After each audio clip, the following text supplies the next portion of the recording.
Hey, people around the world know the Indianapolis Motor Speedway as the Brickyard. After 2 years of racing, attendance began to decline. Fisher, along with his partners James Allison, Arthur Newby, and Frank Wheeler, decided it would be best to hold one epic race every year.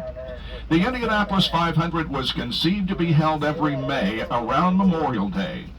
Ray Haroon won that first 500 in the locally constructed Marmon Wasp. The day was a huge success, and the greatest spectacle in racing was born. We enter the track between turns 1 and 2 onto one of our short chutes, each of which measure 1/8 of a mile and are located at the north and south ends of the speedway. There are 4 turns, each a 1/4 mile in length from entrance to exit, and 2 straights, each measuring 5/8 of a mile. Altogether, these add up to a total track length of 2.5 miles. You're probably beginning to feel the effects of our banking as we enter turn 2. Each of our turns has 9 degrees and 12 minutes of banking. If you look to the left, some of the viewing mounds are coming into sight.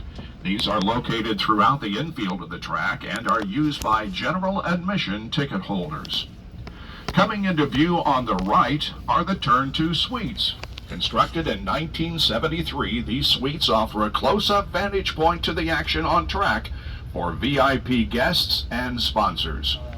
As we ride along the backstretch, keep in mind the track you're traveling is exactly the same as its 1909 layout, only the surface has changed. If you're wondering what happened to all those bricks, most of them are still beneath us, buried under several layers of asphalt. If Indy cars were on the track right now, you would see them speeding by at roughly 235 miles an hour. This would allow them to cover a football field in 9/10 of a second. For safety purposes, we keep our buses restrained to a more leisurely pace. You may have noticed a golf course on either side of us. The original course was opened in 1929 and underwent a major redesign in 1992 to accommodate PGA specifications and the modern game. There are now 4 holes on the inside of the track and 14 beyond the back straightaway. The LPGA and Senior PGA Tours have held tournaments here. Another event added in October of 2016 saw sections of the golf course used as an obstacle course with inflatable pylons set up for the planes of the Red Bull Air Race. Events taking place over the track sky are nothing new. The very first competition held upon opening in 1909 was a balloon race, and in June of 1910 the Wright brothers were part of a major aviation showcase here. The official IMS logo, the wings and wheel, highlight the automotive and aviation history of the Speedway. Up ahead is turn 3. As we travel through the turn, be sure to look to your right along the wall. You will notice the SAFER barrier in front of the hard concrete. SAFER is an acronym for Steel and Foam Energy Reduction. This safety feature was developed by researchers at the University of Nebraska-Lincoln in conjunction with the Indianapolis Motor Speedway. It was first installed here in 2002. The SAFER barrier is responsible for saving many drivers from serious injury and can now be found at nearly all major racing facilities in the United States. Famed World War I flying ace Eddie Rickenbacker purchased the Indianapolis Motor Speedway in 1927. Captain Rickenbacker actually raced in the 500 before he learned how to fly an airplane.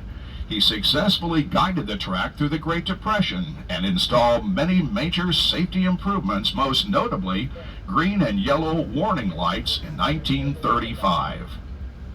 During World War II, the track was shut down as the nation's attention shifted to the conflict overseas. Unlike the First World War, where the ground served as an aviation repair and refueling depot, the track was largely unused from 1942 to 45 and began to be reclaimed by nature. At the urging of 3-time Indy 500 winner Wilbur Shaw, Terre Haute businessman Tony Hallman saved the track from demolition in 1945, purchasing it for $750,000. The facility is still privately owned and operated by the Hallman George family. Here we are on the front straight. The first thing you might have noticed is the canyon effect created by the grandstands on both sides of the track. They may be empty now, but on race day for the 500, every one of these seats will be occupied. There is no sight quite like it in all of sports. You will notice a wall separating the racing portion of the front straight from pit lane. The original version of this was installed in 1957, and it may have been the first of its kind anywhere in the world. This innovation allowed an area for cars to slow while being separated from the high-speed action on track. During the early days of the 500, pit stops would last several minutes, often with a relief driver temporarily taking over for the exhausted original. Today, IndyCar crews can change a full set of tires and fuel up a car in less than 10 seconds. Coming into view on the left is Victory Podium. The unique design of this structure is a combination of the trophies of the Indianapolis 500 and Brickyard 400. Both can frequently be seen on display within the museum. The tall building adjacent to Victory Podium is the Pagoda. The current structure opened in 2000 and is the location for timing and scoring, master control, media broadcasts, and private suites. It is the equivalent in height to a 13-story building and offers a breathtaking vantage point of our track and downtown Indianapolis from its top floors. There have been several different versions of the Japanese-style pagoda throughout the history of the track, dating back to its earliest days. Running through the pagoda and onto the racing surface is a link to the past, the Yard of Bricks. Every brick you see dates back to the original surface in 1909. The front stretch remained predominantly brick until October of '61, when the entire track was paved with asphalt, with the exception of this narrow strip.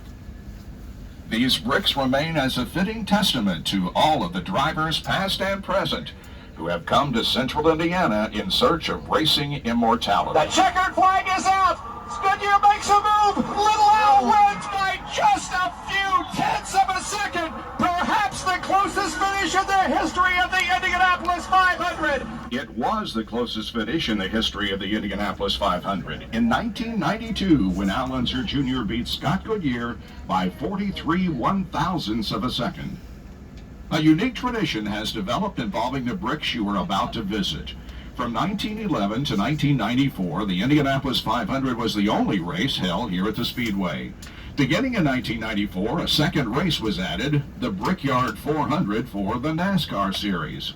After winning the third race in '96, Dale Jarrett wanted to do something special to pay homage to the storied history of the track. At the urging of his crew chief Todd Parrott, he made his way to the Yard of Bricks, bent over, and gave them a kiss. This tradition